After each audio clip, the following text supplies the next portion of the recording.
हरे कृष्ण। सब श्रद्धालु भक्त ମାନଙ୍କୁ ସ୍ୱାଗତ କରୁଛି, ବିନମ୍ର ପ୍ରଣାମ କରୁଛି। ଆଜିର ସାନ୍ଧ୍ୟକାଳୀନ ଶ୍ରୀମଦ୍ ଭଗବତ ଗୀତା କାର୍ଯ୍ୟକ୍ରମ ଆରମ୍ଭ କରିବା। ଆସନ୍ତୁ ପ୍ରେୟାର କରିବା। ଭିଡିଓ ଅନ୍ କରନ୍ତୁ ସବୁ।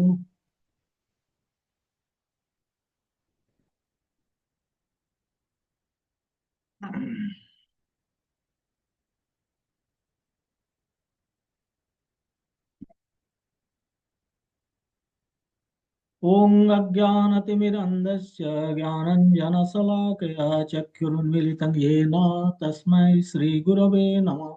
नमो विष्णुपादाय कृष्णप्रेष्ठाय भूतले श्रीमते भक्तिवेदान्त स्वामिनिति नामिने। नमस्ते सारस्वती देवे गौरवाणी प्रचारिणे निर्विशेषशून्यवादी पाश्चात्यदेशतारिणे।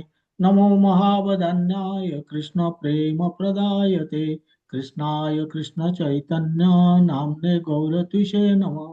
हे कृष्ण करुणा सिंधु दीनबंधु जगतपते गोपीश गोपिका कांत श्री राधा कांत नमस्तुते।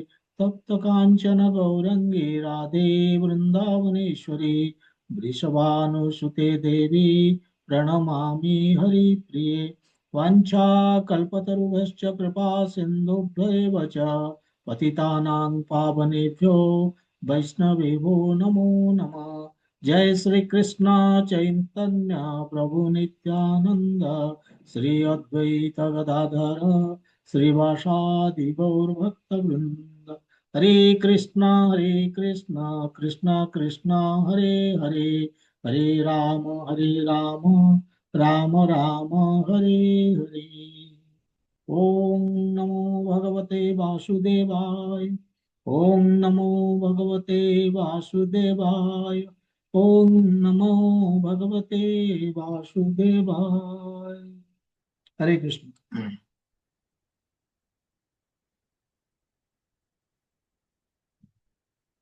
तबे आमे बहुत इंपोर्टेंट श्लोक लास्ट श्लोकटी 27 नंबर आमे कंप्लीट कले। तृतीय अध्याय एटा गोटे बहुत इंपोर्टेंट श्लोक थिला। जो माने क्लास अटेंड करि नथिबे सेमाने आउ थरे जदि संभव 27 नंबर श्लोक को यूट्यूब रे शुणी नेबे। तेबे एई भଳି आमे आज 28 नंबर श्लोक नवा एवं आमे देखिले जे लास्ट श्लोक आमे तार कनेक्शन पाइबा पहले आज श्लोक को लास्ट श्लोक रे भगवान इग्नोरेंट अविद्वान जो मानकर आत्म अनुभूति हेनी से मानक विषय रे भगवान कहितले 26 नंबर रे कहले जे से सकाम कर्म करुची अर्थात जो कर्म रे जो कर्म फल आशा रखुची एवं सेही कर्म फल प्रति आसक्ति हेकि कर्म से करुती एवं से मध्य जानुनी जे जहाँ कर्म होउची ता जीवन रे सबु प्रकृतिर तीन गुण द्वारा होउची। प्रकृतिर जो तीन गुण सत्व राजा तम ये गुण प्रकृतिर तीन गुण द्वारा होउची किंतु से भाबुची सबु से निजे करुची बोली कि काहेकि ना अहंकार विमूढ़ात्मा फल्स इगो मिथ्या अहंकार कौन ना से जेतेबेले निजुकु भाबुची शरीर बोलिकी शरीर रे जहा जहा होउची से भाबुची जे से निजे करुची बोलिकी एवं भूत प्रकृतिर जो तीन गुण ये शरीर संबंधी कार्य भूत प्रकृति द्वारा तीन गुण द्वारा होता है। तेणु यही आम जानिले जे से हूँ अहंकार विमूढ़ात्मा बोले से मिथ्या अहंकार बशवर्ती होगी से अज्ञान बा जार आत्मानुभूति है जार आत्मा संबंधी ज्ञान नहीं बा जे भावुची निजक शरीर बोलिकी से हूँ अविद्वान। तार विषय भगवान 27 नंबर श्लोक आम बहुत सुंदर भाव एक्सप्लेन करें जो मैंने क्लास अटेंड न कर आउ थे देखी नेबे।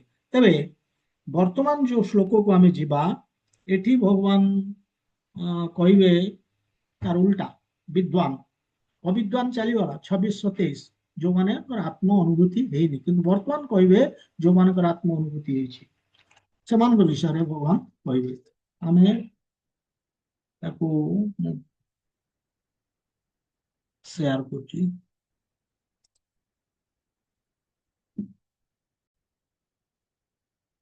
ता पाखरे बही अच्छी पढ़ी पारिबे श्लोकटी को ना मु आग पढ़ीदेवी जो मैंने पढ़े हैंड रेज कर दियो मुझे अनुसार कहीदेवी श्लोकटी एभली तत्त्ववित्तु महाबाहो गुण कर्म विभागयो गुण गुणेषु वर्तन्त इति मत्वा न सज्जते आउ थे कौची तत्त्ववित्तु महाबाहो गुण कर्म विभागयो गुणा गुणेषु वर्तन्त इति मत्वा न सज्जते किए पढ़िबे हाँ प्रज्ञा माता जी पढ़ो आज्ञा तत्त्ववित्तु महाबाहो गुणकर्म विभागयोः गुणगुणेषु वर्तन्त इति मत्वा न सज्जते। अनुवादटा ओडिया रे हे महाबाहु जे तत्त्वदर्शी अर्थात जे भगवान का संबंध रे ज्ञान अर्जन करिछि से इंद्रिय तृप्ति निमित्त कर्म करे नाही। सकाम कर्म और निष्काम कर्म मध्यरे की पार्थक्य अछि ताहा से भल भाबरे जानि थाए तेणु से इंद्रिय तृप्ति जनित कर्म रे नियुक्त हुए नाही। वेरी गुड हरे कृष्ण आउ किए पढ़िबे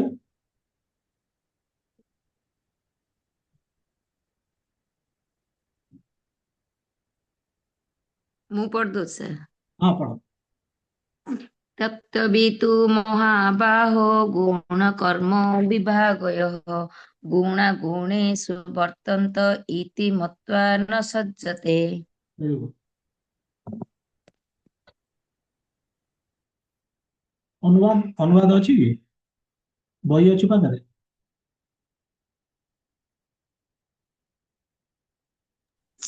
ବହି ଅଛି ଯେ ଅନୁବାଦଟା ଏଥିରେ ନାହିଁ ଏ ବହିରେ। अच्छा हो ठीक अच्छे ओके कहीं आपन पाखरे तो बही थिला ये ହଁ प्रभुपाद ଅଛି ସେ ତଳେ ଅଛି ତ। अच्छा ठीक बही रखिए जो क्लास हो पाखरे बही रखिए बढ़िया एनीवे तेणु आउ किए पढ़िबेनी बढ़िया अभ्यास करवा उचित एनीवे ताले एठी भगवान कौन कहउचंती महाबाव जे पराक्रमी अर्जुन ताकू कहउचंती तू तू माने किंतु कहीं कहले आगु से अविद्वान बा अज्ञानी बा अल्प ज्ञान संपर्क व्यक्ति जो विषय से कहउचंती 26-27 नंबर श्लोक वर्तमान से विद्वान विषय कहवाकू जाउचंती सेथिपाई से कहउचंती किंतु तत्त्वविद माने विद्वान जो मानकर आत्म अनुभूति हेइची विद्वान एवं जे परम सत्य को जानिचंती तत्वविद परम सत्य अर्थ भगवान को विषय रे जानकर संपूर्ण ज्ञान अछि से कौन कहउचंती गुण गुणेषु वर्तन्त न गुण गुणेषु वर्तन्त न माने से कौनसी इंद्रिय जनित कर्म रे नियुक्त होउनाही बा इंद्रिय तृप्ति पाई कौनसी काम से करू नाहंती गुण गुणेषु न वर्तन्त एवं न सज्जते से मध्य जो इंद्रिय भोग्य वस्तु प्रति तांकर कौनसी आसक्ति नहीं ना से इंद्रिय संबंधी इंद्रिय जो थे जो इंद्रिय जो कर्म गुड़ाक नियुक्त रहे से कर्म से करूना आखि कान नाक आमर जहाँ सब कर्म करुची जीव ये सब जहाँ कर्म करुछन से नियुक्त होना एवं इंद्रिय भोग पाई से काम करूना एवं तांकर कौनसी आसक्ति नहीं भोग्य वस्तु प्रति के विद्वान तत्वविद जे भगवान को विषय जहाँकर ज्ञान अच्छी ताहले से केमिति जदि से आसक्ति नुहे कर्म प्रति कर्म फल प्रति भोग्य वस्तु प्रति ताहले से कर्मटी केमिति संपादन करि पारुची इति मत्वा बा काहेकि से एभली करूची हम जदि प्रश्न उठिबो जे काहेकि से एभली करूची କୌଣସି ଇନ୍ଦ୍ରିୟ ସମ୍ବନ୍ଧୀୟ କର୍ମ ନାହିଁ, କୌଣସି ଇନ୍ଦ୍ରିୟ ତୃପ୍ତି ପାଇଁ କର୍ମ ନାହିଁ, ବା କୌଣସି ଭୋଗ୍ୟ ବସ୍ତୁ ପ୍ରତି ତାର ଆସକ୍ତି ନାହିଁ, ଏଭଳି କାହିଁକି? ସେଥିପାଇଁ ଭଗବାନ ଏଠି କହୁଛନ୍ତି ଇତି ମତ୍ୱା, ସେ ଏଇ କଥା ଜାଣିଛି। ଏହା ଜାଣି କଣ ଜାଣିଛି? ଗୁଣ କର୍ମ ବିଭାଗୟ, ଗୁଣ କର୍ମ ବିଭାଗୟ ମାନେ ସେ ଫରକ ଜାଣିଛି। ବିଭାଗୟ ମାନେ ସେ ଫରକ ଜାଣିଛି। ଗୁଣ କର୍ମ ମାନେ ଯୋଉ ନିଷ୍କାମ କର୍ମ ଏବଂ ସକାମ କର୍ମ, ମାନେ ଆସକ୍ତି ନ ରଖିକି କରିବା, ଅର୍ଥାତ୍ ଭଗବାନଙ୍କର ଯୋଉ ଭକ୍ତି ଏବଂ ଅନାସକ୍ତ ହେଇକି କରିବା, ଭଗବାନଙ୍କର ଭକ୍ତି ଏବଂ ଆସକ୍ତି ହେଇକି କରିବା ଇନ୍ଦ୍ରିୟ ଭୋଗ ପାଇଁ, এই ଦିଟା ଭିତରେ ସେ ଫରକ ଜାଣିଛି। ଯେ ଭଗବାନଙ୍କର ଭକ୍ତି କରିବା, ଭଗବାନଙ୍କ ପାଇଁ କର୍ମ କରିବା, ଆଉ ଗୋଟେ ହଉଛି ଇନ୍ଦ୍ରିୟ ଭୋଗ କରିବା, ବା ଯାହାକୁ ଆମେ କହୁଛେ ଭଗବାନଙ୍କର ଭକ୍ତି ମାନେ ନିଷ୍କାମ କର୍ମ, ଆମର କୌଣସି ଆସକ୍ତି ନାହିଁ, କାମନା ନାହିଁ, ଇଚ୍ଛା ନାହିଁ। ଏବଂ ଇନ୍ଦ୍ରିୟ ଭୋଗ ଅର୍ଥ ସକାମ କର୍ମ, କର୍ମ ଫଳରେ ଆଶା କରିକି। ଗୁଣ କର୍ମ ସେ ଜାଣିଛି এই ଫରକ କଣ। ଏ ବିଦ୍ୱାନ ଯିଏ ସେ ଜାଣିଛି, ତତ୍ତ୍ୱବିଦ ଯିଏ ସେ ଜାଣିଛି ଯେ ଏମିତି କର୍ମ କଲେ କଣ, ସେମିତି କର୍ମ କଲେ କଣ ରେଜଲ୍ଟ, ସେ ଜାଣିଛି।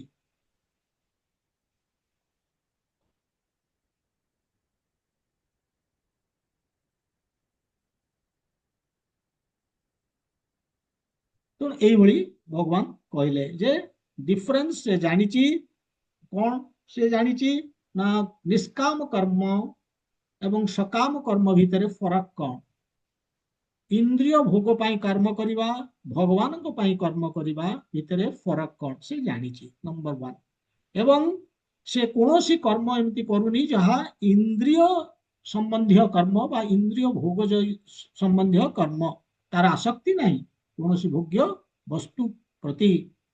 ସେ କାହିଁକି ନା ସେ ଭଗବାନଙ୍କୁ ଜାଣିଛି, ଭଗବାନଙ୍କ ସମ୍ବନ୍ଧରେ ସମ୍ପୂର୍ଣ୍ଣ ଜ୍ଞାନ ଅଛି, ସେ ତତ୍ତ୍ୱବିଦ ବୋଲିକି ଅର୍ଜୁନକୁ କହୁଛନ୍ତି କୃଷ୍ଣ।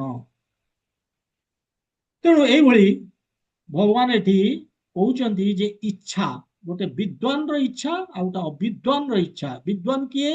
ତତ୍ତ୍ୱବିଦ, ବା ଯାହାର ଯେ ଆତ୍ମ ଅନୁଭୂତି ଯାହାର ହେଇଛି, ଯାହାର ଭଗବାନଙ୍କ ବିଷୟରେ ସେ ଜାଣିଛି ସେ ଆତ୍ମା, ଏବଂ ତାର ଭଗବାନଙ୍କ ସହିତ ସମ୍ପର୍କ ଏବଂ ଭଗବାନଙ୍କ ସହିତ ସମ୍ବନ୍ଧରେ ସମ୍ପୂର୍ଣ୍ଣ ଜ୍ଞାନ ହେଇଛି, ତାକୁ ତତ୍ତ୍ୱବିଦ କୁହାଯାଏ। ଏବଂ ତାର ଇଚ୍ଛା କଣ? କେବଳ ଭଗବାନଙ୍କର ସନ୍ତୁଷ୍ଟି ପାଇଁ କର୍ମ କରିବା, ତାର ଇଚ୍ଛା। କିନ୍ତୁ ଅବିଦ୍ୱାନର କର୍ମ କଣ? କେବଳ ନିଜର ଇନ୍ଦ୍ରିୟ ତୃପ୍ତି ପାଇଁ କର୍ମ କରିବା।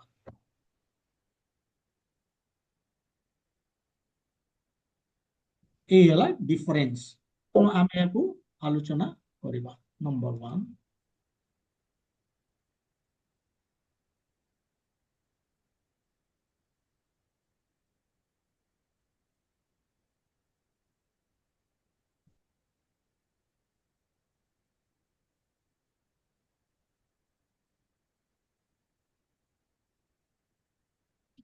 ତେବେ ଏଠି ଆମେ ଦେଖିଲେ ଯେ ପ୍ରଥମ କଥା ହେଲା ଆମେ ଜାଣିବା ଦରକାର ତତ୍ତ୍ୱବିଦ କିଏ। କାରଣ ଭଗବାନ ଯେତେବେଳେ କହୁଛନ୍ତି ତତ୍ତ୍ୱବିଦ, ଆମେ ତା ବି ଯେମିତି ଆମେ ଜାଣିଲେ ଯେ ସେଠି ଅହଙ୍କାର ବିମୂଢାତ୍ମା ଏବଂ ଇଗ୍ନୋରାଣ୍ଟ,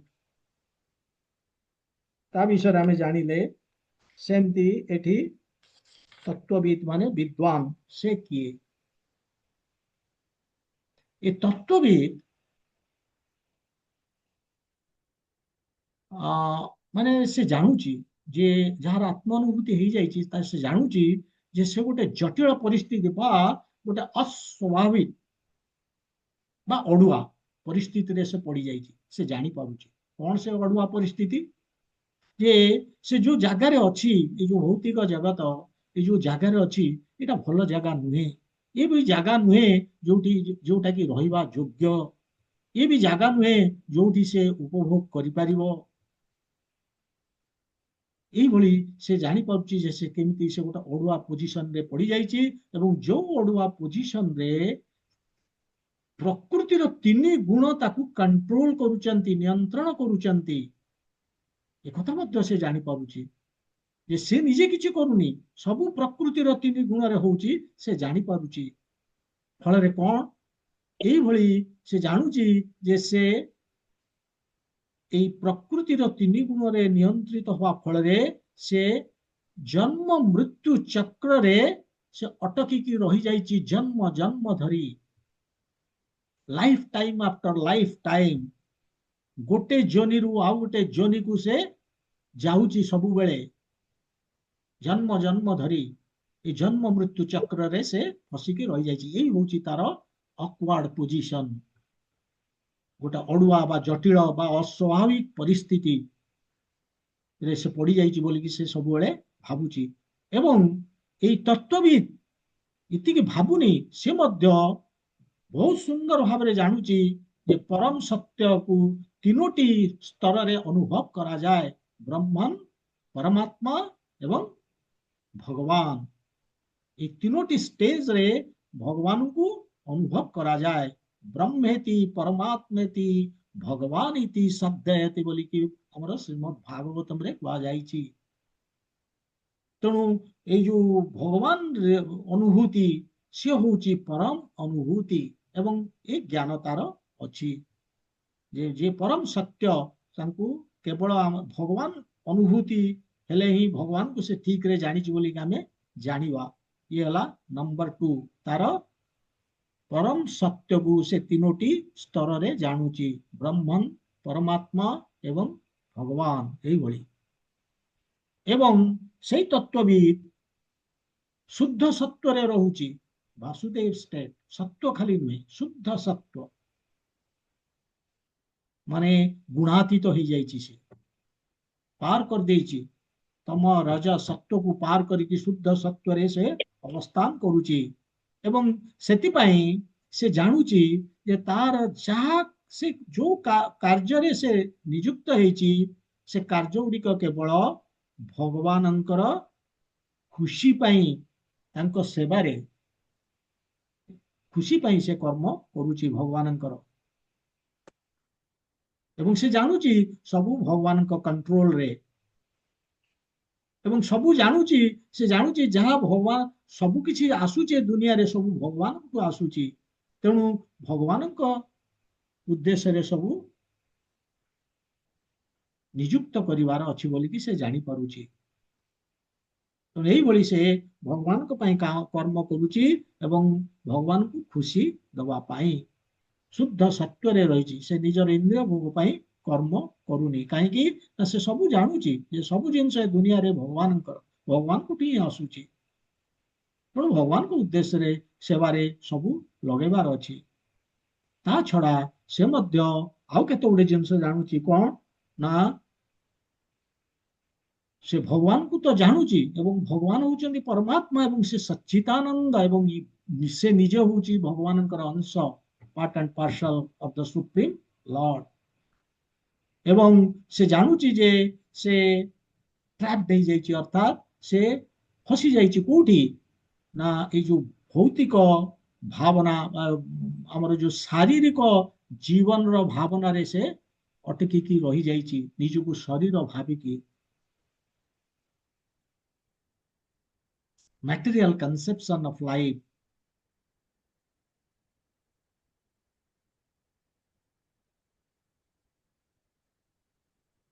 ତେଣୁ ଏଇଭଳି ସେ ତତ୍ତ୍ୱବିତ୍ ଯେହେତୁ ଏ କଥା ସେ ବୁଝିପାରୁଛି ଯେ ସେ ଭଗବାନଙ୍କର ଅଂଶ ଏବଂ ଏ ମାୟାରେ ସେ ପଡିଯାଇଛି, ଅର୍ଥାତ୍ ମାୟାରେ ପଡିଛି ମାନେ ସେ ନିଜକୁ ଶରୀର ବୋଲିକି ଭାବିଛି ଏବଂ ପ୍ରକୃତିର ତିନି ଗୁଣରେ ସେ ପ୍ରଭାବିତ ହେଇକି କର୍ମ କରୁଛି ଏବଂ ଇନ୍ଦ୍ରିୟ ଭୋଗ କରୁଛି। ଏଇଭଳି ସେ ଜାଣିପାରୁଛି ଏଇ ଯୋଉ ଭୌତିକ ଚେତନାରେ ରହିଛି, ଶାରୀରିକ ଜୀବନ ଯାପନ କରୁଛି ଏବଂ ସେଇଟା କିନ୍ତୁ ଭଗବାନଙ୍କ କଣ୍ଟ୍ରୋଲରେ ଅଛି। ଶାରୀରିକ ଜୀବନ ଯାପନ କଲେ ବି ଭଗବାନଙ୍କର ମାୟା ଶକ୍ତି ଦ୍ୱାରା ସେ ନିୟନ୍ତ୍ରିତ ହଉଛି। ସେଥିପାଇଁ ପ୍ରକୃତିର ତିନି ଗୁଣରେ ସେ କର୍ମ କରୁଛି ଏବଂ ଜନ୍ମ ଜନ୍ମ ଧରି ସେ ଫସିକି ରହିଛି, କଣ ନା ଜନ୍ମ ମୃତ୍ୟୁ ଚକ୍ରରୁ ବାହାରି ପାରୁନି। এই କଥା ଯେତେବେଳେ ଜାଣୁଛି ସେ ତତ୍ତ୍ୱବିତ୍, ସେ କଣ କରୁଛି? ସେ ନିଜକୁ ନିଯୁକ୍ତ କରୁଛି ଭଗବାନ କୃଷ୍ଣ ଚେତନାରେ, କାହିଁକି ନା ସେ କୃଷ୍ଣଙ୍କର ଅଂଶ, ଏବଂ ସେ ଯେତେ ଭୌତିକ କର୍ମ ବା ଇନ୍ଦ୍ରିୟ ସମ୍ବନ୍ଧିତ ଯେତିକି କର୍ମ ସେଥିପ୍ରତି ଅନାସକ୍ତ ରହୁଛି, ଅନାସକ୍ତ ହେଇକି କର୍ମ କରୁଛି। ତେବେ ଗୋଟେ ବଡ ଜିନିଷ ଏଠି ବୁଝିବାକୁ ହବ ଯେ ଅନାସକ୍ତ ହବା ଇଏ ଗୋଟେ ଭଲ କଥା, ବଡ କଥା, ଅନାସକ୍ତ ହେଇକି କର୍ମ କରିବା। କିନ୍ତୁ ଆମେ ବହୁତ ଦିନ ଅନାସକ୍ତ ହେଇକି କର୍ମରେ ଠିକିକି ରହିପାରିବାନି। କାହିଁକି ନା ଆମର ଆସକ୍ତି ଆମଠୁ କାଢି ହେଇ ହବନି। ଇଏ ଆମର ଇନହେରେଣ୍ଟ ଇନବିଲ୍ଟ, ଆମେ ତାକୁ କାଢି ପାରିବାନି। ତେଣୁ ଆସକ୍ତି ଯୋଉଠି ଅଛି ତାକୁ ଯଦି ଆମେ ସେଠୁ କାଢୁଛେ, ନିକାଲୁଛେ, ଆମେ ସେଠୁ ତାକୁ ରିମୁଭ କରିଦେଲେ ଆମକୁ ଆସକ୍ତି ଆଉ କୋଉଠି ଗୋଟେ ରଖିବାକୁ ପଡିବ। ତେଣୁ ଆମେ କୋଉଠି ରଖିବା ନା ଭଗବାନଙ୍କର ସେବାରେ, ଭଗବାନଙ୍କ ପ୍ରେମରେ, ଭଗବାନଙ୍କ ପାଇଁ କର୍ମ କରିବାରେ ଆମ ଆସକ୍ତିଟା ସେଠି ରଖିଦବା। ଯାହା କରିବା ଭଗବାନଙ୍କ ପାଇଁ କରିବା। ଆମକୁ କଣ କରିବାକୁ ଅଛି? ଭଗବାନ କୃଷ୍ଣଙ୍କୁ ଏଥିପାଇଁ କଣ କରିବାକୁ ଅଛି? କୃଷ୍ଣଙ୍କୁ ଆମ ହୃଦୟକୁ ନିମନ୍ତ୍ରଣ କରିବା। ଇଏ ହଉଛି ଘର ଆମର, ଏ ହୃଦୟଟା। ସେଇଠି ଆମେ ତାଙ୍କୁ ନିମନ୍ତ୍ରଣ କରିବା, ତାଙ୍କୁ ସ୍ଥାନ ଦବା ଏବଂ ତାଙ୍କୁ ଆମ ଜୀବନର କେନ୍ଦ୍ର ବିନ୍ଦୁ ବନେଇବା। ସେ ହଉଛନ୍ତି କେନ୍ଦ୍ର ବିନ୍ଦୁ।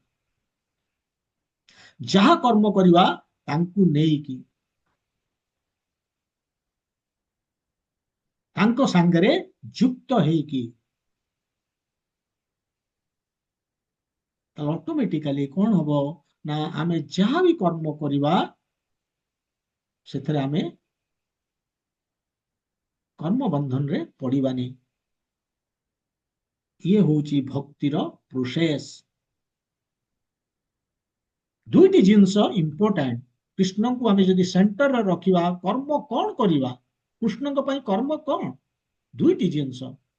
ଫାଷ୍ଟ ଜିନିଷ ହଉଛି ଭକ୍ତି, ଯୋଉଟା କି ହଉଛି ଆମେ କହୁଛେ ନବଦା ଭକ୍ତି, ଶ୍ରବଣ କୀର୍ତ୍ତନ ସ୍ମରଣ, ଶ୍ରବଣଂ କୀର୍ତ୍ତନଂ ସ୍ମरणं ପାଦ ସେବନଂ, ଏ ଚାରୋଟି ପ୍ରଥମେ। ନେକ୍ସଟ ଲାଇନରେ ବନ୍ଦନଂ ଅର୍ଚ୍ଚନଂ ଦାସ୍ୟଂ ସାକ୍ଷ୍ୟಂ ଆତ୍ମନିବେଦନಂ। ନଅଟା ଯାକ, 4 ଏ 5, ଏ ନଅଟା ଯାକ କଣ କଣ ନା ଶ୍ରବଣ, ଯୋଉଟା ଆମେ ଏଠି କରୁଛେ ଶୁଣିବା ଭଗବାନଙ୍କ ବିଷୟରେ, ଭାଗବତମ ଯୋଉଟା କି ଭକ୍ତି, ଭକ୍ତ ଏବଂ ଭଗବାନଙ୍କ ବିଷୟରେ। ଇଏ ତ ଭଗବାନଙ୍କ କହିବା ଜିନିଷ ଆମେ ଶୁଣୁଛେ, ଭଗବତ ଗୀତା। ଶ୍ରବଣ କୀର୍ତ୍ତନ ବୋଲେ ଆମେ କରିବା କଣ? ଜପ କରିବା, ଭଗବାନଙ୍କର ନାମ ନବା, ଷୋଳମାଲା। ଶ୍ରବଣ କୀର୍ତ୍ତନ ସ୍ମରଣ, ପ୍ରତି ମୁହୂର୍ତ୍ତରେ ତାଙ୍କୁ ସ୍ମରଣ କରିବା। ଯେକୌଣସି କର୍ମ କରୁଛେ ତାଙ୍କୁ ସ୍ମରଣ କରିବା। ସ୍ମରଣ, ପାଦ ସେବନ, ବନ୍ଦନ, ଅର୍ଚ୍ଚନ ବୋଲେ ତାଙ୍କର ପୂଜା କରିବା। ଡେଲି ସକାଳୁ ପୂଜା ଆରତି ଏସବୁ କରିବା। ଏବଂ ଫାଇନାଲି ତାଙ୍କୁ ସମର୍ପଣ, ମାନେ ଆମେ ସରେଣ୍ଡର କରିବାକୁ ହବ ସବୁ। ଆମର ସବୁ କର୍ମ, ଆମ ନିଜକୁ, ନିଜର କର୍ମକୁ ଭଗବାନଙ୍କ ପାଖରେ ସମର୍ପିତ କରିକି ଆମେ କର୍ମ କରିବା। ଇଏ ହେଲା ଭକ୍ତିର ନବ, ଇଏ ହଉଛି ଭଗବାନଙ୍କ ପାଇଁ। ଇଏ ବି ଫାଷ୍ଟ ଥିଙ୍ଗ ହଉଛି ଭକ୍ତି। ଭଗବାନଙ୍କ ପାଇଁ କର୍ମ କରିବା ଅର୍ଥ ଫାଷ୍ଟ ହଉଛି ଶ୍ରବଣ କୀର୍ତ୍ତନ, ଦ୍ୟାଟ ଇଜ ମୋଷ୍ଟ ଇମ୍ପୋର୍ଟାଣ୍ଟ। ବାକି ଯାହା ହଉଛି ଚେତନା, ଆମର ଭାବ, ଆମର ଯୋଉ କର୍ମ କରିବାରେ ଆମର ଭାବକୁ ବଦଳେଇବା, ଚେତନାକୁ ବଦଳେଇବା, କନସିୟସନେସ୍। ଆମେ କୋଉ କନସିୟସନେସ୍ ରେ କର୍ମ କରିବା। ଏମିତି କୌଣସି କର୍ମ ନାହିଁ ଯୋଉଟା କି ମୁଁ ନିଜର ଇନ୍ଦ୍ରିୟ ଭୋଗ ପାଇଁ ମୁଁ କରିବି। ଆମେ ଅଲରେଡି ଡିସ୍କସନ କରିଛେ, ଏକ୍ସାମ୍ପଲ ନେଇକି ବହୁତ ଜିନିଷ ଡିସ୍କସନ କରିଛେ। ଏ ପୂର୍ବ ଶ୍ଲୋକରେ ଯେତେବେଳେ ଆମେ 3-4ଟା ଶ୍ଲୋକ ପୂର୍ବରୁ ମୁଁ ଡିସ୍କସନ କରିଥିଲି, ସେଠି ମଧ୍ୟ ମୁଁ କହିଥିଲି ଯେ କେମିତି ଆମର ଚେତନାଟା କେବଳ କୃଷ୍ଣ ଚେତନା ହବ। ଇଏ ବି ହଉଛି କୃଷ୍ଣଙ୍କ ପାଇଁ କାମ କରିବା। ସେଇ ଖାଦ୍ୟ ଖାଇବି, ଭଗବାନଙ୍କୁ ଭୋଗ ଲଗେଇବି, ଅର୍ପଣ କରିବି ଭଗବାନଙ୍କୁ ପ୍ରଥମେ। ସେଇ ଘରକୁ ଜିନିଷ ମୁଁ ଆଣୁଛି, ୱାସିଂ ମେସିନ ଏଭ୍ରିଥିଙ୍ଗ ସବୁ ଆଣୁଛି, କିନ୍ତୁ ମୁଁ ଭଗବାନଙ୍କୁ ଆଗ ଅଫର କରୁଛି ଯେ ଇଏ ଆପଣଙ୍କର ଆସିଛି କୋଉଥିପାଇଁ? ଆପଣଙ୍କ ସେବାରେ ଲାଗିବ। କଣ? ଯଦି ମୁଁ ସଫା କରିବି, ମୋର ପ୍ରତ୍ୟେକ ଏଠି ଯେତେ ଜିନିଷ ଘରର ସଫା କରିବି, ଇଏ କୋଉଥିପାଇଁ? Neat and cleanness କୋଉଥିପାଇଁ? ଆପଣଙ୍କ ପାଇଁ। ତ तो ए भावना मोर सबुबेले रहिबो जे मु जहा कर्म करूची भगवान को पाई एमती कोनोसी कर्म करूनी जोटा मो पाई ए चेतना हमको चेतनाटा बदलै देवाकू पड़िबो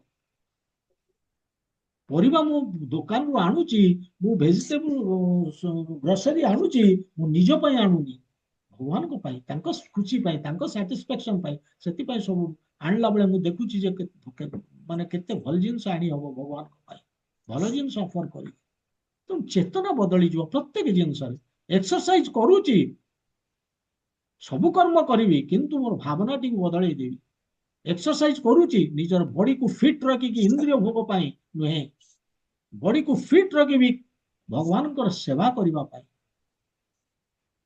शरीर थिले मु भगवान कर भक्ति करि पारिबी षोलमाला करि पारिबी तेणु सेति पय एक्सरसाइज करूची तो प्रति एनीथिंग पाठ पढुची जा रोजगार करबी चाकरी करबी रोजगार करबी मु भगवान को अर्पण करबी minimum 10% शास्त्र कहूँ minimum 10% of our salary should go to Krishna ताले मोरो एई भली जदि मु कर्म कली ताले मु कृष्ण चेतना रे कर्म कली कृष्ण को खुशी पाई कर्म कली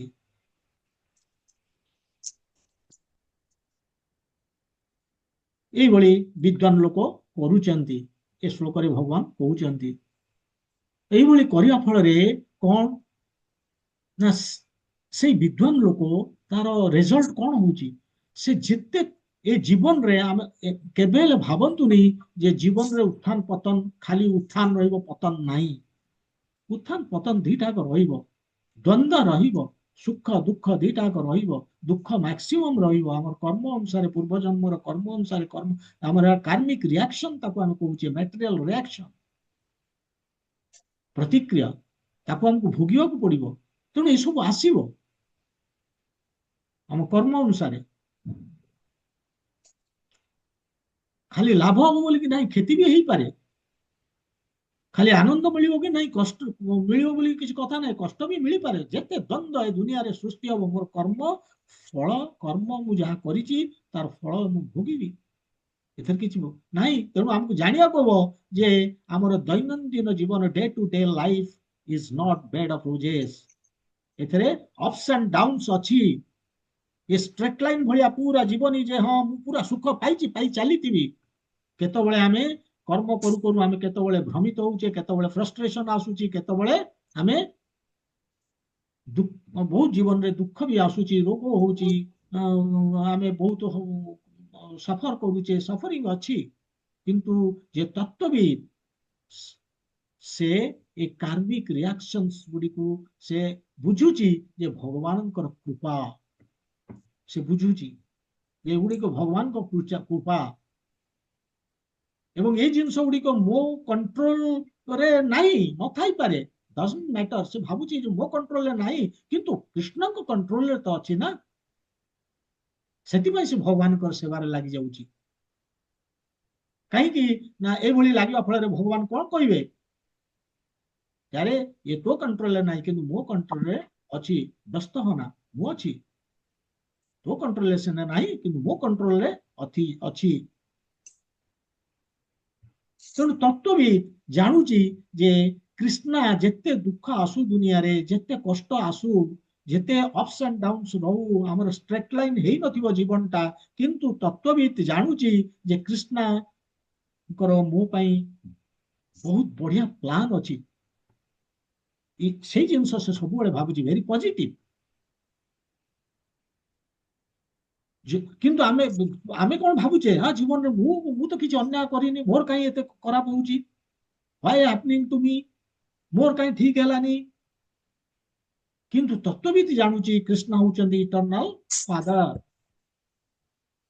से केबे मोर खराब चिंता करिवेनी बा मोर किछि खराब होबाकू से देबे नहीं बापा केबे पिलार अनिष्ट चाहेनी बा तार किछि क्षति होबो से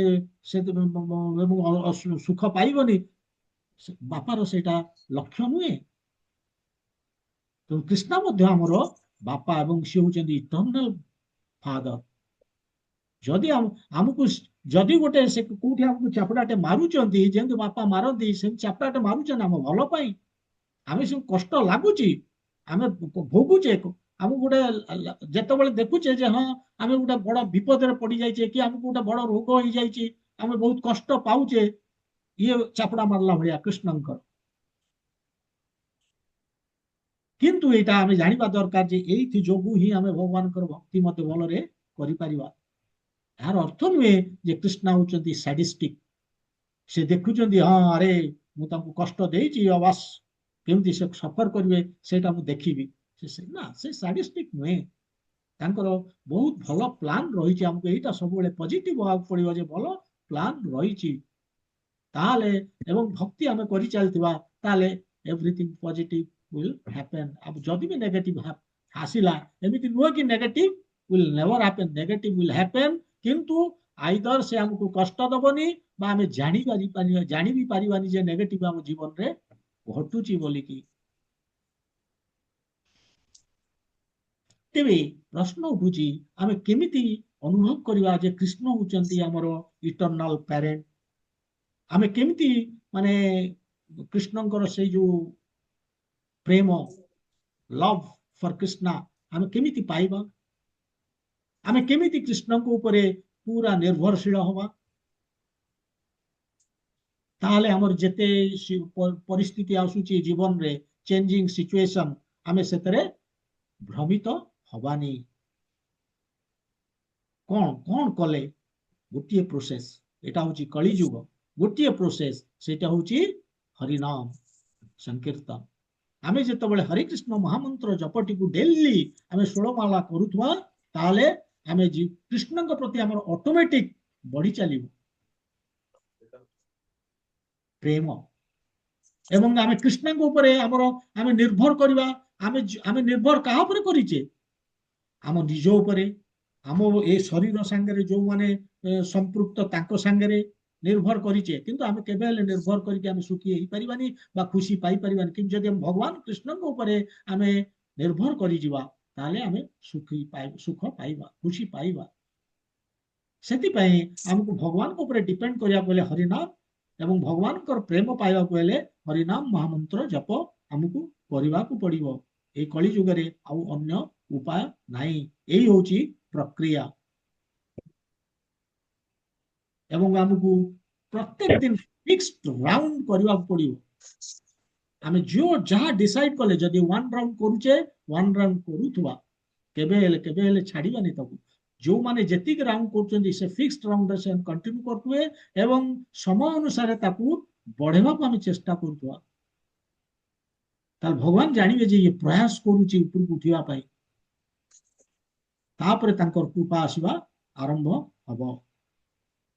ତେଣୁ ଏଇଭଳି ଭଗବାନ କହିଲେ ଯେ ବିଦ୍ୱାନ କିଏ ଏବଂ ସେ କେମିତି, ତାର ଭାବନା କଣ ଏବଂ ସେ କେମିତି ଡିଲ୍ କରୁଛି ଏବଂ କାହିଁକି ସେ ତା ଜୀବନରେ ସେ ଦୁଃଖ ଆସୁ ଯାହା ଆସୁ ଏନି ମ୍ୟାଟେରିଆଲ ରିଆକ୍ସନ୍ସ ଆମର ଯାହା ହଉଛି ଆମ ଜୀବନରେ, ସେଥିପ୍ରତି ସେ ବିଚଳିତ ନୁହେଁ। ନେକ୍ସଟ କିନ୍ତୁ କହିବେ ବର୍ତ୍ତମାନ ନେକ୍ସଟ ଶ୍ଲୋକରେ ଯେ ସେଇ ବିଦ୍ୱାନ ଯେ ଅବିଦ୍ୱାନ ଅଳ୍ପ ବୁଦ୍ଧି ସମ୍ପନ୍ନ ବ୍ୟକ୍ତି ତା ସାଙ୍ଗରେ କିଭଳି ବ୍ୟବହାର କରେ ବା ତାକୁ କେମିତି ଗାଇଡ କରେ, ବିଷୟ କହିବେ ଭଗବାନ 29 ନମ୍ବର ଶ୍ଲୋକରେ। 29ରେ ଏଗେନ୍ ସେଇ ବିଦ୍ୱାନ କେମିତି ବ୍ୟବହାର କରୁଛି। ତେବେ ଆମେ ଯିବା ସେ ଶ୍ଲୋକକୁ।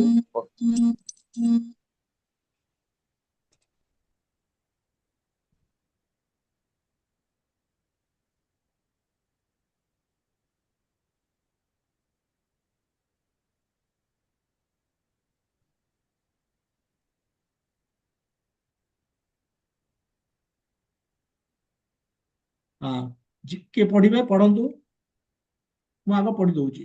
ତତ୍ତ୍ୱବିତ୍ତୁ ସରି, ଏଇଟା ତ ଆମେ 29 ସରି।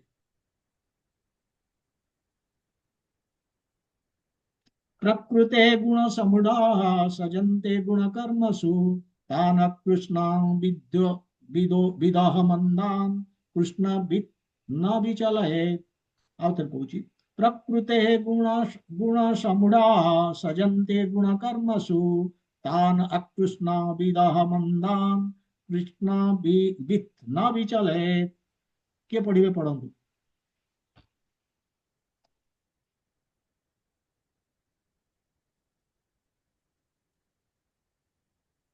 ପ୍ରକୃତେ ଗୁଣ ସମୂଢା ସଜନ୍ତେ ଗୁଣ କର୍ମସୁ ତାନ କୃଷ୍ଣ ବିଦୋ ମନ୍ଦାନ କୃଷ୍ଣ ବିନ୍ନ ବିଚାଳୟେତ୍। correct। ଏଠି ଯୋଉ ଲେଖା ହେଇଛି କୃଷ୍ଣ ବିନ୍ ବୋଲେ ଏଟା କୃଷ୍ଣ ବିନ୍ ମାନେ ସେଟା ସନ୍ଧି ହେଇକି ହେଇଯାଇଛି, ଏଟା କୃଷ୍ଣ ବିନ୍ ନା ନା ବିଚାଲେ। ତେଣୁ ୟାକୁ ଆଉ କିଏ ପଢିବେ? ସାର୍ ମୁଁ ପଢିଦଉଛି। ହଁ ପଢନ୍ତୁ। प्रकृतेर्गुणसम्मूढा सज्जन्ते गुणकर्मसु तान् अकृष्णविदो मन्दान् कृष्णविन् न विचलयेत्। ଟିକେ ଇଏର ଅନୁବାଦ ଟିକେ। ଆଜ୍ଞା ହଁ।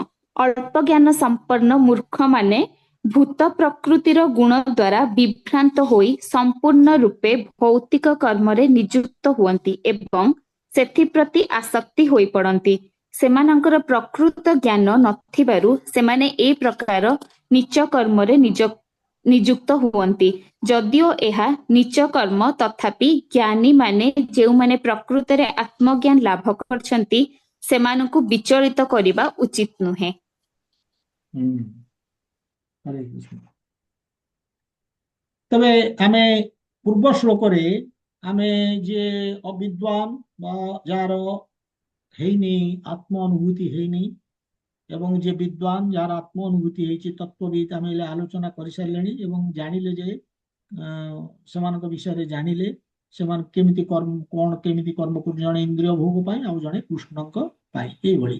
ତେବେ ବର୍ତ୍ତମାନ ଭଗବାନ କହିବାକୁ ଯାଉଛନ୍ତି ଯେ କେମିତି ଡିଲ୍ କରିବେ, କେମିତି ବ୍ୟବହାର କରିବେ ଜଣେ ବିଦ୍ୱାନ ଜଣେ ଅବିଦ୍ୱାନ ପାଇଁ, ସେଇ ବିଷୟ ବର୍ତ୍ତମାନ ଭଗବାନ ଏଠି କହୁଛନ୍ତି। ଭଗବାନ କହୁଛନ୍ତି କଣ ନା ଏ ଶ୍ଲୋକରେ ଦେଖନ୍ତୁ, କହୁଛନ୍ତି ଗୁଣ ସମୂଢ ଗୁଣ ସମୂଢ ମାନେ ବିଭ୍ରାନ୍ତ ହୋଇଥିବା ବ୍ୟକ୍ତି। ଗୁଣ ବିଭ୍ରାନ୍ତ ମାନେ ବିଭ୍ରାନ୍ତ ବୋଲେ କଣ, ଯିଏ ଶରୀରକୁ ଆତ୍ମା ଭାବୁଛି ସେଇ କଥା ଭଗବାନ ୟାକୁ ଏଇଭଳିଆ କହିଛନ୍ତି। ଗୁଣ ସମୂଢ ମାନେ ଶରୀରକୁ ଆତ୍ମା ବୋଲିକି ଯିଏ ଭାବୁଛି ଏବଂ ସେ ବିଭ୍ରାନ୍ତ ବୋଲିକି କହୁଛନ୍ତି, ମାନେ ଭ୍ରମିତ ହେଇଯାଇଛି। କାହା ଦ୍ଵାରା ଭ୍ରମିତ ହେଇଛି? ପ୍ରକୃତିର ତିନି ଗୁଣ ଦ୍ଵାରା ସେ ଭ୍ରମିତ ହେଇଛି। ରଜ ସତ୍ଵ ତମ, ଏଇ ଯୋଉ ପ୍ରକୃତିର ତିନି ଗୁଣ ଦ୍ଵାରା ସେ ବିଭ୍ରାନ୍ତ ହେଇକି ତା ଫଳରେ କଣ କରୁଛି? ଗୁଣ ସମୂଢା ଯିଏ ବିଭ୍ରାନ୍ତ ହେଇଛି, ଶରୀରକୁ ଆତ୍ମା ଭାବିକି ଯେ ବିଭ୍ରାନ୍ତ ହେଇଛି ଏବଂ ଏଇଭଳି ପ୍ରକୃତିର ତିନି ଗୁଣ ଦ୍ଵାରା, ଏବଂ ତା ଯୋଗୁଁ ସେ କଣ କରୁଛି? ସଜନ୍ତେ ଗୁଣ କର୍ମସୁ, ସଜନ୍ତେ ଗୁଣ କର୍ମସୁ ମାନେ ଭୌତିକ କର୍ମରେ, ସଜନ୍ତେ ମାନେ ନିଯୁକ୍ତ କରୁଛି ନିଜକୁ, ଗୁଣ କର୍ମସୁ ମାନେ ଭୌତିକ କର୍ମରେ, ଗୁଣ ଯୋଉ ଗୁଣ ଦ୍ଵାରା ଯୋଉ କର୍ମ ଗୁଡିକ ହଉଛି ପ୍ରକୃତିର ତିନି ଗୁଣ ଦ୍ଵାରା, ତେଣୁ ଭୌତିକ କର୍ମରେ ନିଜକୁ ନିଯୁକ୍ତ କରୁଛି ଏବଂ ଭୌତିକ ସଜ୍ଜନ୍ତେ ମାନେ ଭୌତିକ କର୍ମ ପ୍ରତି ମଧ୍ୟ ସେ ଆସକ୍ତ, କର୍ମ ଆଉ କର୍ମ ଫଳ ପ୍ରତି ଆସକ୍ତ। କିନ୍ତୁ ବିଦ୍ୱାନ କଣ କରିବ? କୃଷ୍ଣବିଦ୍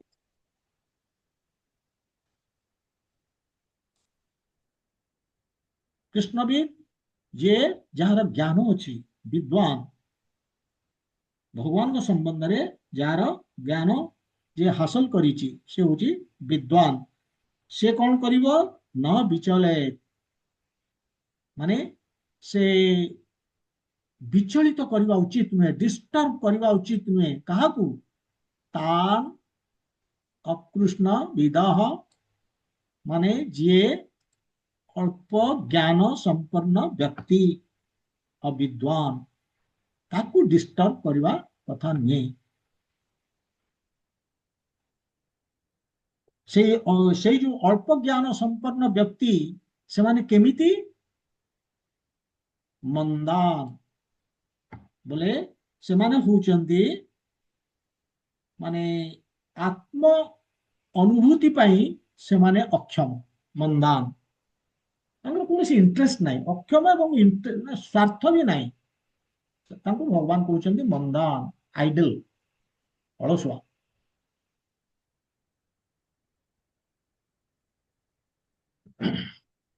ତେଣୁ ଏଇଭଳି ଭଗବାନ କହିଲେ ଯେ ଯୋଉମାନେ ଅଳ୍ପ ଜ୍ଞାନ ସମ୍ପନ୍ନ ସେମାନଙ୍କୁ ଭଗବାନ କହୁଛନ୍ତି ସେମାନେ ମୂର୍ଖ, ଭୂତ ପ୍ରକୃତିର ତିନି ଗୁଣରେ ସେମାନେ ବିଭ୍ରାନ୍ତ ହେଇଛନ୍ତି ଏବଂ ଭୌତିକ କର୍ମରେ ସେମାନେ ନିଯୁକ୍ତ ହେଇଛନ୍ତି ଏବଂ ଭୌତିକ କର୍ମ କର୍ମ ଫଳ ପ୍ରତି ସେମାନେ ଆସକ୍ତି ହେଇଛନ୍ତି।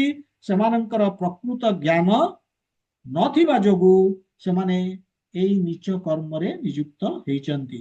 ଯଦିଓ ଏହା ନୀଚ କର୍ମ, ଭଗବାନ କହୁଛନ୍ତି ଯେ ଜ୍ଞାନୀ ମାନେ ଯୋଉମାନେ ବିଦ୍ୱାନ ସେମାନଙ୍କୁ ବିଚଳିତ କରିବା ଉଚିତ ନାହିଁ। ଯାହା କରୁଛନ୍ତି ତାଙ୍କୁ କରିବାକୁ ଦିଅନ୍ତୁ, ତାଙ୍କୁ ଯାଇକି ଡିଷ୍ଟର୍ବ କରିବାର ଆବଶ୍ୟକତା ନାହିଁ।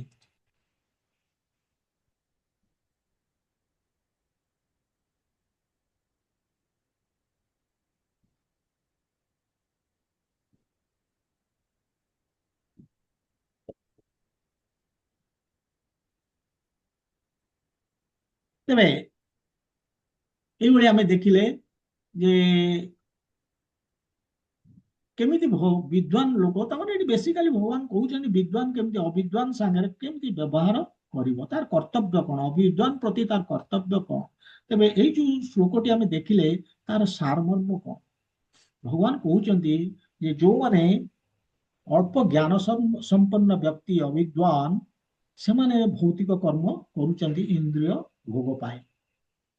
ତାଙ୍କର ଆତ୍ମ ଅନୁଭୂତି ପାଇଁ କୌଣସି ଶ୍ରଦ୍ଧା ନାହିଁ କି ସ୍ୱାର୍ଥ ନାହିଁ, ନୋ ଇଣ୍ଟରେଷ୍ଟ। ତେଣୁ ଭଗବାନ କହୁଛନ୍ତି ଏ ବିଦ୍ୱାନ ମାନେ ତାଙ୍କୁ ଡିଷ୍ଟର୍ବ କରିବା ଉଚିତ ନୁହେଁ, କହିକି ଆରେ କଣ ଏଇ ସବୁ ବାଜେ କାମ ଗୁଡା କରୁଛୁ, ଏ ସଂସାରର କାମ, ଏ ଭୌତିକ କାମ, ଏଥିରେ କର୍ମବନ୍ଧନରେ ପଡିବୁ, ଏଇଭଳିଆ କହିକି ତାକୁ ଡିଷ୍ଟର୍ବ କରିବା ଉଚିତ ନୁହେଁ। କାହିଁକି ଡିଷ୍ଟର୍ବ କରିବାନି? କାହିଁକି ନା ତାକୁ ଯଦି କହିବା ଆମେ ସଂସାର ଆଉ ଏ ଭୌତିକ କର୍ମକୁ ଛାଡିଦେ, ତାହେଲେ ସେଇଟା ଠିକ ନୁହେଁ ନା ପ୍ରପର। କାହିଁକି ନା ତାର ଯୋଗ୍ୟତା ଆସିନି। ସଂସାର କର୍ମକୁ ଛାଡିବାକୁ ହେଲେ ଇନ୍ଦ୍ରିୟ ଭୋଗ ପ୍ରତି ବାସନା ଜିରୋ ହବା ଦରକାର, ହେଇନି ତାର। ତେଣୁ ସେ କରୁଛି ଇନ୍ଦ୍ରିୟ ଭୋଗ, ତେଣୁ ତାର ଯୋଗ୍ୟତା ଆସିନି। ଭଗବାନ କହୁଛନ୍ତି ତାର ଯୋଗ୍ୟତା ଆସିନି, ସେଥିପାଇଁ ତାକୁ ଡିଷ୍ଟର୍ବ କରିବା କଥା ନୁହେଁ। ସେମାନେ ଭୌତିକ କର୍ମରେ ବ୍ୟସ୍ତ ଅଛନ୍ତି, କାହିଁକି ନା ତାଙ୍କର ଜ୍ଞାନର ଅଭାବ, ସେମାନଙ୍କର ଆତ୍ମ ଅନୁଭୂତି ହେଇନି। ତାହେଲେ ବିଦ୍ୱାନ କଣ କରିବ? ଡିଷ୍ଟର୍ବ ତ କରିବନି, କରିବ କଣ? ତାଙ୍କୁ ଏଭଳିଆ ଆକ୍ଟିଭିଟିଜ ବା କର୍ମରେ ସେ ଲଗେଇଦବ ଯଦ୍ୱାରା ତାଙ୍କର ଜ୍ଞାନ ଆସିବ। କୋଉ ଜ୍ଞାନ? ଆତ୍ମ ଅନୁଭୂତିର ଜ୍ଞାନ, ସେଲ୍ଫ ରିୟଲାଇଜେସନ, ଏଭଳିଆ କର୍ମରେ ଲଗେଇଦବ। ତେବେ ପ୍ରଥମେ ଯେମିତି ଆମେ ଜାଣିଲେ ବିଦ୍ୱାନ କିଏ ଆମେ ଆଲୋଚନା କଲେ ପୂର୍ବ ଶ୍ଲୋକରେ, ତାହେଲେ ଏଠି ଆମକୁ ଜାଣିବାକୁ ଦରକାର ସେ ଅବିଦ୍ୱାନଟା କିଏ ବା ଇଗ୍ନୋରାଣ୍ଟ, ଯୋଉମାନେ ଅଜ୍ଞାନୀ ଅଳ୍ପ ବୁଦ୍ଧି ସମ୍ପନ୍ନ ଲୋକ ସେମାନେ କିଏ। ଆମେ ଅତୀତରେ ବହୁତ ଆଲୋଚନା କରିଛେ, ତାକୁ ଆଉଥରେ ଆମେ କହିଦବା ଆଉଥରେ, ତାହେଲେ ଆମେ ଜାଣିପାରିବା କାହା କୋଉ ବିଷୟ କହୁଛନ୍ତି। ଆମେ ସମସ୍ତେ ଆମରି ବିଷୟ ଭଗବାନ କହୁଛନ୍ତି। ଏଇ ଅବିଦ୍ୱାନ ସବୁବେଳେ ଭାବୁଛନ୍ତି ଯେ ତାର ଯୋଉ ବର୍ତ୍ତମାନର ଯୋଉ ଅବସ୍ଥା ବା ପରିସ୍ଥିତି ତାରି ଉପରେ ତାର ନଜର, ସେ ଖାଲି ମୁଁ ମୋର ଏଇଥିରେ ସେ କନଫାଇନ୍। ମୋର ସେ ଭାବୁଛି କେମିତି ମୁଁ ବହୁ ଜିନିଷ ମୋ ପାଖକୁ ଆସିବ, ମୁଁ ହାସଲ କରିବି, ମୁଁ ଓନର ହେବି, ମାଲିକ ହେବି, ମୁଁ କେମିତି ବହୁ ଜିନିଷ ନିୟନ୍ତ୍ରଣ କରିପାରିବି, ମୁଁ କେମିତି ଭଲ ଇନ୍ଦ୍ରିୟ ଭୋଗ କରିବି, ବେଶୀ ସମୟ କରିବି, ବହୁତ ଆମାଉଣ୍ଟର କରିବି, ଏଇଭଳି ସେ ସବୁବେଳେ ଏଇ ଭାବନାରେ ରହୁଛି। ଏବଂ ସେ ଭାବୁଛି, ସେ ମଧ୍ୟ ଭାବୁଛି ଯେ ମୋର ଯିଏ ମୋର ଶରୀର ସହିତ ସମ୍ପର୍କ ସେଇମାନେ ମୋ ନିଜ ଲୋକ। ଏସବୁ ହଉଛି ଭୌତିକ ଚେତନା। ତାମାନେ ସେ ଦୈହିକ ସ୍ତରରେ ବା ଶାରୀରିକ ଭାବନାରେ ସେ ରହୁଛି। ସେ ଭାବୁଛି ଯେ ତା ମାନେ ଯାହା କିଛି କରିବ ତା ନିଜ ପାଇଁ ବା ତାର ଶରୀରର ସହିତ ସମ୍ପର୍କ ଥିବା ଲୋକମାନଙ୍କ ପାଇଁ। ମୁଁ ତାଙ୍କରି ମାନଙ୍କର କେବଳ ଯତ୍ନ ନେବି, ଆଉ ଅନ୍ୟମାନଙ୍କ ବିଷୟ ମୋର ଚିନ୍ତା କରିବା ଆବଶ୍ୟକତା ନାହିଁ। ଅର୍ଥାତ୍ ସେଲଫିଶନେସ୍, ଏକ୍ସଟେଣ୍ଡେଡ ସେଲଫିଶନେସ୍, ମାନେ ସେଲଫିଶନେସ୍ ମାନେ ନିଜର, ଏବଂ ଏକ୍ସଟେଣ୍ଡେଡ ସେଲଫିଶନେସ୍ ମାନେ ନିଜ ପରିବାରର, ସ୍ୱାମୀ ମାନେ ସ୍ତ୍ରୀ ପିଲା ଏବଂ ରିଲେଟିଭ ଫ୍ରେଣ୍ଡସ୍ ଏମାନଙ୍କ ପାଇଁ। ଏ ହଉଛି ଅଳ୍ପ ବୁଦ୍ଧି ସମ୍ପନ୍ନ ଲୋକ, ଏଇ ଭାବନାରେ କେବଳ ରହୁଛି, ତାର ଆତ୍ମା ବିଷୟରେ କୌଣସି ଜ୍ଞାନ ନାହିଁ। କୃଷ୍ଣ ସେମାନଙ୍କୁ ଭୌତିକବାଦୀ ବୋଲି କହୁଛନ୍ତି ଏବଂ କହୁଛନ୍ତି ମନ୍ଦାନ ବୋଲେ ଏମାନେ ଅଳସୁଆ, ଏମାନଙ୍କର ଆତ୍ମ ଅନୁଭୂତି କରିବାର ମାନେ ଇଚ୍ଛା ନାହିଁ, ଶ୍ରଦ୍ଧା ନାହିଁ, ସ୍ୱାର୍ଥ ନାହିଁ। ଶରୀରକୁ ଆତ୍ମା ସେମାନେ ଭାବି ଦେଇଛନ୍ତି ଏବଂ ଭାବୁଛନ୍ତି ଯେ ଶରୀରଟି ସରିଗଲେ ଏଭ୍ରିଥିଙ୍ଗ ଇଜ ଫିନିଶ୍ଡ। ତେଣୁ ସେ କହୁଛନ୍ତି ଯେ ଦିନ ପର୍ଯ୍ୟନ୍ତ ଶରୀର ଅଛି ଉପଭୋଗ କର। ଯେମିତି ଆଇସ୍କ୍ରିମଟେ ଆମେ ଧରିଛେ, ତରଳିବା ପୂର୍ବରୁ ତାକୁ ଉପଭୋଗ କରିବା, ଯୋଉ ତରଳି ଗଲା ଉପଭୋଗ କରିପାରିବା କି? ସେ ସେଇଭଳି ଭାବୁଛନ୍ତି ଯଦି ଶରୀରଟା ଚାଲିଗଲା ଆଉ ଉପଭୋଗ କରିପାରିବାନି, କିନ୍ତୁ ଯେତିକି ଅଛେ ବହୁତ ସୁନ୍ଦର ଭାବରେ ଉପଭୋଗ ଆମେ କରିବା ଉଚିତ। କାହିଁକି ନା ତାଙ୍କର ଆତ୍ମା ସମ୍ବନ୍ଧରେ କୌଣସି ଜ୍ଞାନ ନାହିଁ ଯେ ୟା ପରେ ଆଉ ଗୋଟେ ନେକ୍ସଟ ଜନ୍ମ ଅଛି, ଆଉ ଗୋଟେ ଜନ୍ମ ଅଛି, ଏମିତି ବହୁତ ଜନ୍ମ ନେଇଛେ ପୁଣି ୟା ପରେ ବି ଜନ୍ମ ଅଛି, ସେ ବିଷୟରେ ତାଙ୍କର ଧାରଣା ନାହିଁ। ସେଥିପାଇଁ ସେମାନେ ଭାବୁଛନ୍ତି ଏ ଜନ୍ମରେ ଆମେ ଯାହା ଯେତେ ନନସେନ୍ସ କରିବା କଥା ଆମେ କରି ଯିବା ଉଚିତ। ଏଇଭଳି ଲୋକ ମଧ୍ୟ ଭାବନ୍ତି ଯେ ଏଇ ଯୋଉ ଏଇ ଅଜ୍ଞାନୀ ଅଳ୍ପ ସମ୍ପନ୍ନ ବ୍ୟକ୍ତି ଯାହାଙ୍କର ଆତ୍ମ ଅନୁଭୂତି ହେଇନି, ସେମାନେ ଭାବନ୍ତି ଯେ ଏ ଦେଶଟା ହଉଛି ମୋର, ମାନେ ଯୋଉଠି ମୁଁ ଜନ୍ମ ହେଇଛି ସେଇଟା ଗୋଟେ ପବିତ୍ର ଏବଂ ସିଏ ହଉଛି ମୋର ପୂଜା ଯୋଗ୍ୟ।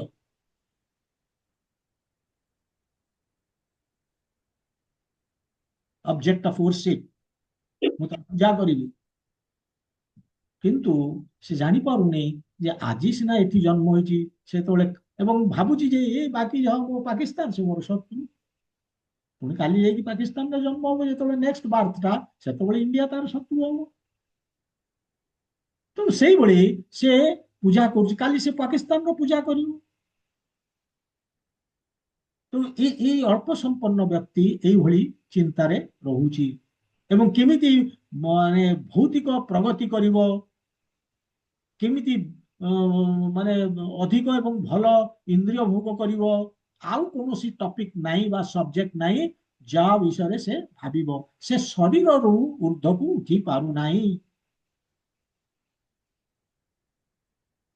ଆଉ ଯଦି ବି ଭାବୁଛି ହଁ ଅନ୍ୟମାନଙ୍କ ବିଷୟ ଭାବୁଛି, ତାହେଲେ ସେ କଣ ଭାବୁଛି? ସାମାଜିକ କାମ ବା ଜାତି ପାଇଁ, ଦେଶ ପାଇଁ କିଛି କାମ।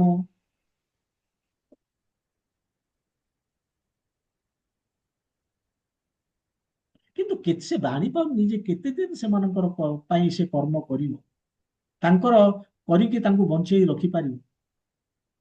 ସେମାନେ ତାଙ୍କ କର୍ମ ନେଇକି ଆସିଛନ୍ତି ଏବଂ ଯାହା ଘଟିବାକୁ ଯୋଉ ଘଟୁଛି ଘଟି ଚାଲିବ ଏବଂ ତାକୁ କେହି ରୋକିପାରିବେନି।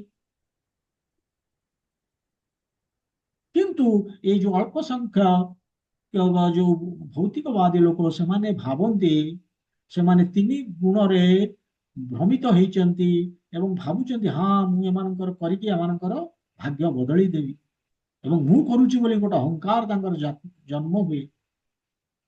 ମୋ ଯୋଗୁଁ ସେମାନେ ବଞ୍ଚି ରହିଛନ୍ତି ବା ଉପକୃତ ହଉଛନ୍ତି, ଏଇଭଳି ଭାବନା ଏ ଅଳ୍ପ ବୁଦ୍ଧି ସମ୍ପନ୍ନ ବ୍ୟକ୍ତି। ଆଧ୍ୟାତ୍ମିକ ଜୀବନରେ କୌଣସି ଉଦ୍ଦେଶ୍ୟ ନାହିଁ, କୌଣସି ଶ୍ରଦ୍ଧା ନାହିଁ।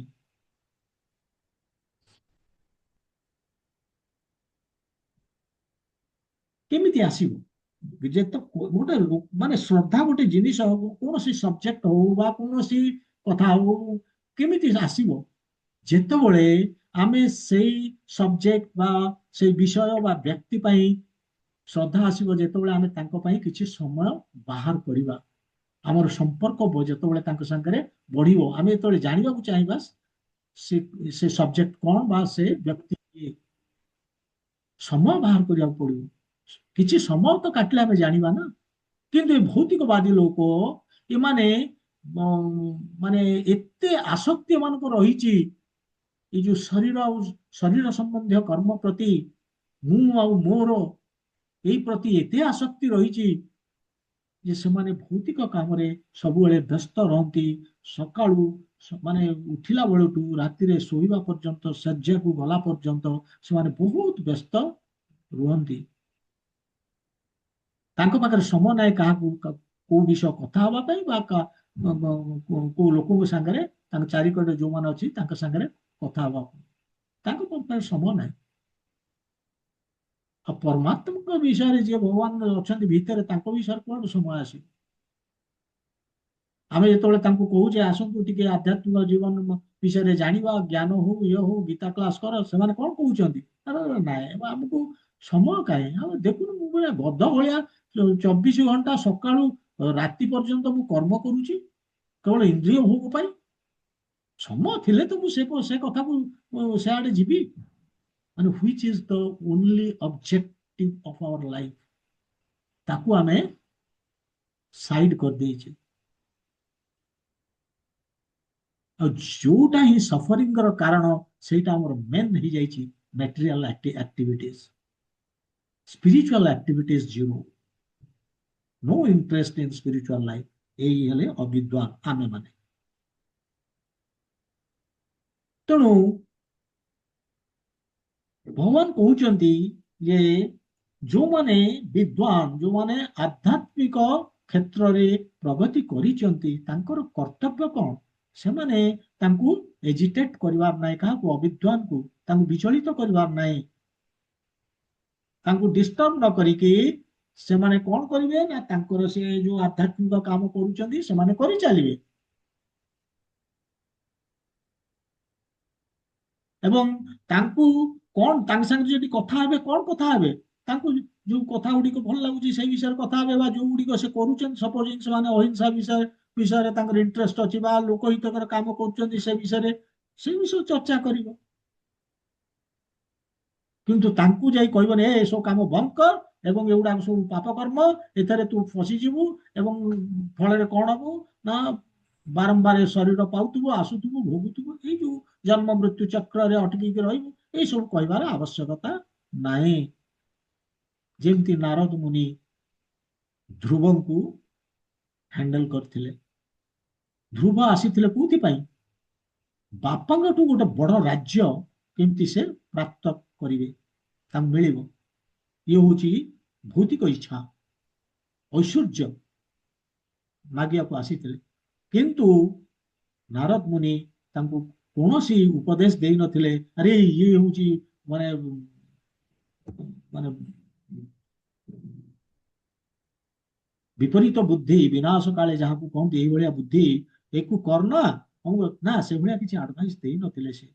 ସେ ଜାଣିଲେ ଯେ ନା, ତାଙ୍କୁ ଦେଇ କିଛି ଲାଭ ନାହିଁ, ସେଥିପାଇଁ ସେ ତାଙ୍କୁ ମନ୍ତ୍ର ଦେଲେ, ସେଇ ଯାହା ସେ ଯୋଉଥିପାଇଁ ଆସିଛନ୍ତି ତାକୁ ପାଇବା ପାଇଁ ସେ ତାକୁ ମନ୍ତ୍ର ଦେଲେ, ଓಂ ନମୋ ବାସୁଦେବାୟ ନମଃ ବୋଲିକି ଦେଲେ, ଓಂ ଭଗବତେ ବାସୁଦେବାୟ ନମଃ, ସେଇ ମନ୍ତ୍ରଟି ଦେଲେ।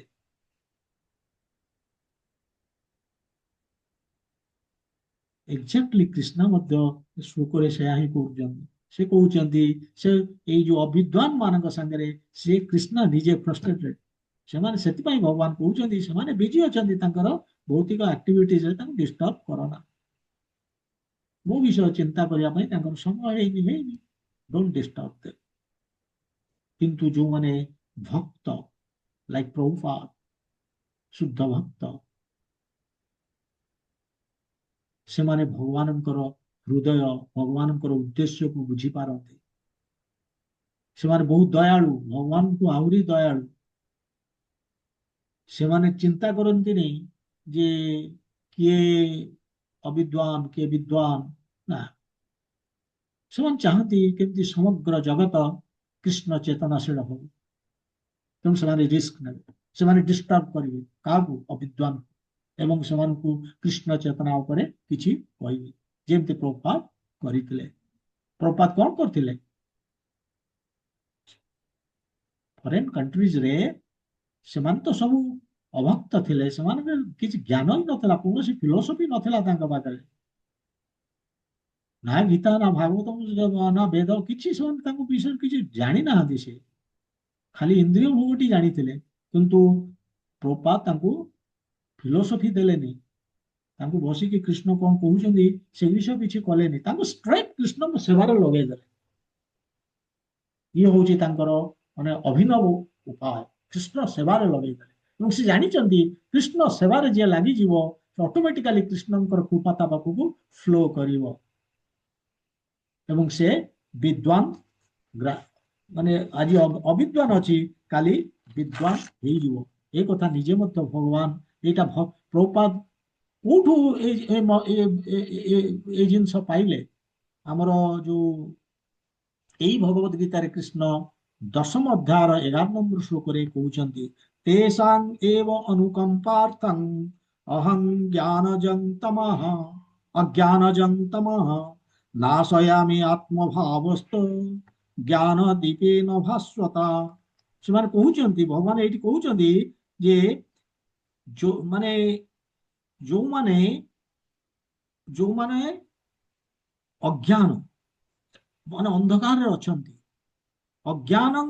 ଅଜ୍ଞାନଜଂ ତମଃ ଅଜ୍ଞାନରୁ ଜାତ ହୋଇଥିବା ଅନ୍ଧାରରେ ସେମାନେ ଅଛନ୍ତି, ଅଜ୍ଞାନ ରୂପକ ଅନ୍ଧକାରରେ ଅଛନ୍ତି।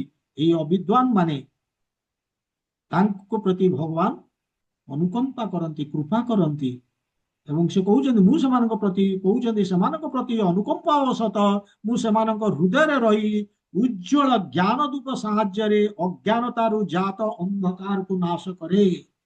ମାନେ ତାଙ୍କୁ ମୁଁ ବିଦ୍ୱାନ କରେଇ ଦିଏ। ନିଜେ ଭଗବାନ ଏହାର ଜ୍ୱଳନ୍ତ ଉଦାହରଣ ପ୍ରଭୁପାଦଙ୍କର ଗୁରୁଦେବ ପ୍ରଭୁପାଦଙ୍କ ଗୁରୁଦେବ ହଉଛନ୍ତି ଭକ୍ତି ସିଦ୍ଧାନ୍ତ ସରସ୍ୱତୀ ମହାରାଜ। ତାଙ୍କର ଗୁରୁଦେବ ହଉଛନ୍ତି ଗୌର କିଶୋର ବାବାଜୀ ମହାରାଜ। କୌଣସି ତାଙ୍କୁ ଜଣା ନଥିଲା, ନା ବେଦ, ନା ଭଗବତ ଗୀତା, ନା ଭାଗବତମ, କିଛି ସେ नो ଫିଲୋସଫି କିଛି ଜାଣିନଥିଲେ, କେବଳ ଭଗବାନଙ୍କର ଭକ୍ତି କରୁଥିଲେ। କିନ୍ତୁ ସେ ଥିଲେ ଜ୍ଞାନୀ ବିଦ୍ୱାନ। କେମିତି ଆସିଲା ଜ୍ଞାନ ତାଙ୍କ ପାଖକୁ?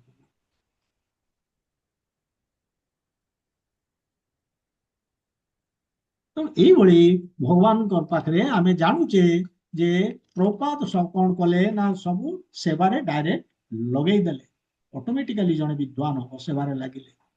ଏଇଭଳି ପ୍ରପାତ କଣ କଲେ ନା ତାଙ୍କର ଯୋଉମାନେ ଶିଷ୍ୟ, ତାଙ୍କୁ ଫିଲୋସଫି କିଛି ନାହିଁ, ତାଙ୍କୁ ଷ୍ଟ୍ରେଟ ଭଗବତ ଗୀତା ଧରେଇଲେ। ଭଗବତ ଗୀତା ଧରେଇକି ଯୋଉ ବିଭିନ୍ନ ଆଡା ବାର ମାନେ ଯୋଉଠି ସବୁ ମଦ ପିଆ ହଉଛି, ଇଏ ହଉଛି, ବେଶ୍ୟାବୃତ୍ତି ହଉଛି, ସେଇ ଜାଗାକୁ ପଠେଇଦେଲେ। ସେଠି ଯେତେବେଳେ ଏମାନେ ଭକ୍ତମାନେ ଯିବେ ବହି ଧରିଥିବେ, ସେଠି ସେମାନେ ଦେଖିବେ ଭକ୍ତମାନେ ଯେ ପୁରୁଷ ଗୋଟେ ହାତରେ ଧରିଥିବ ମଦ ବୋତଲ, ଆଉ ଗୋଟେ ହାତ ପଡିଥିବ କୌଣସି ସ୍ତ୍ରୀର କାନ୍ଧ ଉପରେ। ଏମାନେ ଯେତେବେଳେ ବହିଟି ଦେବେ, ସେମାନେ ଆସ୍ତେ ଆସ୍ତେ କାନ୍ଧରୁ ହାତଟିକୁ ହଟେଇବେ, ବହିଟିକୁ ଧରିବେ, ଭଗବତ ଗୀତାକୁ ଧରିବେ, ଏ ହାତରେ ମଦ ବୋତଲ, ଏ ହାତରେ ଭଗବତ ଗୀତା, ଏବଂ ସେମାନେ ପଢିବାକୁ ଲାଗିବେ ବହିଟା କଣ ବୋଲିକି।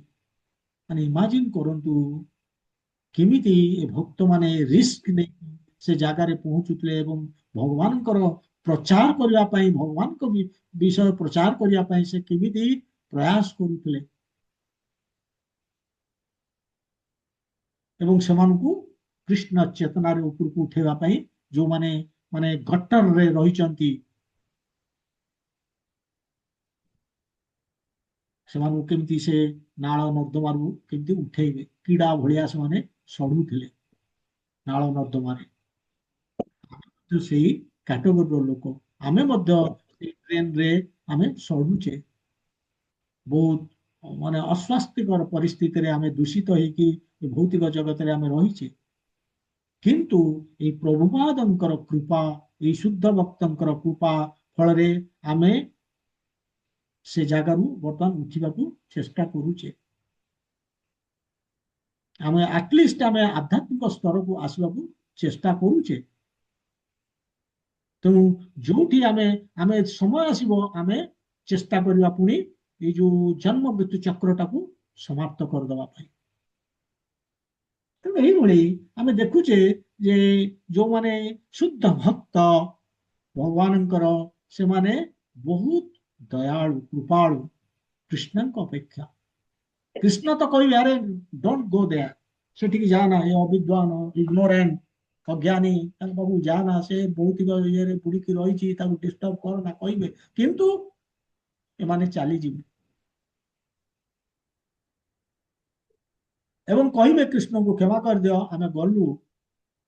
ଆମେ ଗଲୁନି, ସେ ଆମ ପାଖକୁ ଆସିଥିଲେ ତେଣୁ ଆମେ ତାଙ୍କୁ କହିଲୁ, ଏଇଭଳି ସେ କହିବେ।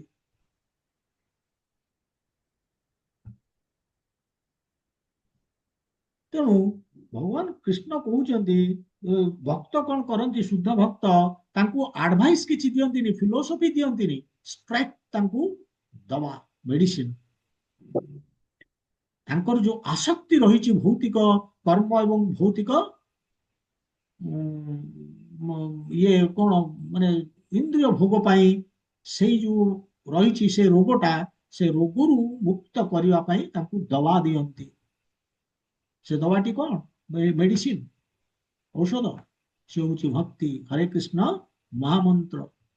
ବାକି ଅଟୋମେଟିକାଲି ରେଷ୍ଟ ୱିଲ୍ ଫଲୋ। କାହିଁକି ନା ଭକ୍ତି ମାନେ ସ୍ୱଭାବତଃ ବାଇ ନେଚର ଆମେ ଦେଖିବା ଭକ୍ତି ହଉଛି ବହୁତ ଷ୍ଟ୍ରଙ୍ଗ। ଆମେ ଯଦି ଭଗବାନଙ୍କର ହରିନାମ ଜପ ଆମେ କରୁଛେ, ତାହେଲେ ଅଟୋମେଟିକାଲି ଆମେ ଭଗବାନଙ୍କ ଉପରେ ନିର୍ଭର କରିବା ଆରମ୍ଭ ହୋଇଯିବ।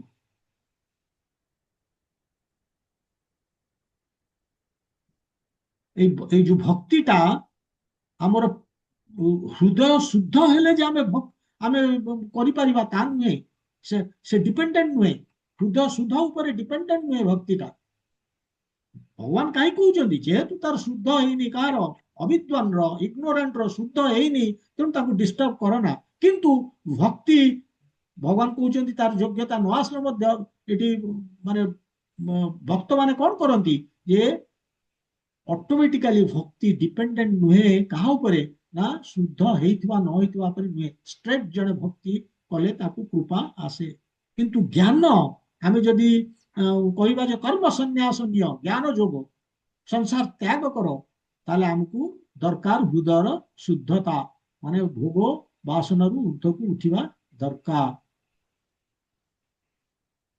ତା ଉପରେ ନିର୍ଭର, ଯଦି ଆମେ ଭୋଗ ବାସନ ଉଠିଥିବା, ତାହେଲେ ଆମେ କର୍ମ ସନ୍ନ୍ୟାସ ନେଇପାରିବା।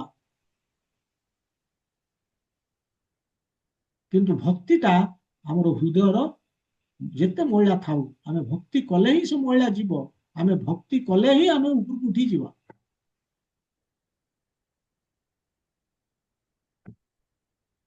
ତ ଏଇଭଳି ଆମେ ଦେଖିଲେ ଯେ କେମିତି ଭକ୍ତ ମାନେ କୃପାଳୁ, ଏବଂ ଯଦିଓ ଭଗବାନ କହୁଛନ୍ତି ଡୋଣ୍ଟ ଡିଷ୍ଟର୍ବ ଦେମ୍, କିନ୍ତୁ ଭକ୍ତ ମାନେ ରିସ୍କ ନିଅନ୍ତି ଏବଂ ତାଙ୍କୁ ଉପରକୁ ଉଠେଇବା ପାଇଁ କି ନା ସେମାନେ ତାଙ୍କର ଦୟା ଆସୁଛି। ଏଇ ଯୋଉ ବଦ୍ଧ ଜୀବ ମାନେ କେମିତି ଭୌତିକ ଜଗତରେ ମାନେ ଜନ୍ମ ଧର୍ମ ଧରି ଅଟକିକି ରହିଛନ୍ତି ଏବଂ ସଫର କରୁଛନ୍ତି, ସେ ସଫରିଂରୁ ତାଙ୍କୁ ବାହାର କରିବାକୁ ସେ ଚେଷ୍ଟା କରନ୍ତି। ତେଣୁ ଏଇଭଳି ଆମେ ଦେଖିଲେ, ବର୍ତ୍ତମାନ ନେକ୍ସଟ ଆମେ ଯିବା ଯେତେବେଳେ, ଆଜି ତ ହବନି ସମୟ ହେଇଛି, ଆମେ ଯେତେବେଳେ 30 ନମ୍ବର ଶ୍ଲୋକ ଯିବା, ସେଠି ଭଗବାନ ମାନେ